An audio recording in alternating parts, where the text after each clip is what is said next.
وادی قدید وہ وادی ہے جہاں ہجرت کے سفر کے دوران راستے میں حضور صلی اللہ علیہ وسلم و حضرت صدیق اکبر ام معبد کے خیمے پر ٹھہرے۔ ام معبد سے کھجور اور تھوڑا سا گوشت خریدنا چاہا جو اس وقت ان کے پاس نہ تھا۔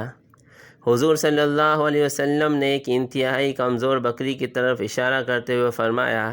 کہ ام معبد اگر تمہاری اجازت ہو تو میں اس بکری کا دودھ دھو لوں۔ ام معبد نے عرض کیا کہ اگر آپ کو لگتا ہے کہ یہ کمزور سی بکری دودھ کے قابل ہے تو آپ بے شک اس کا دودھ دھو لیں۔ حضور صلی اللہ علیہ وسلم نے اس بکری کے خشک تھنوں پر بسم اللہ پڑھتے ہوئے ہاتھ مبارک رکھا ہی تھا کہ وہ تھن دودھ سے بھر گئے،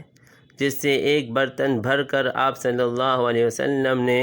ام معبد کو عنایت فرمایا، اور پھر دوسرے برتن سے آپ صلی اللہ علیہ وسلم کے ساتھی اور خود رسول اللہ صلی اللہ علیہ وسلم سیراب ہوئے۔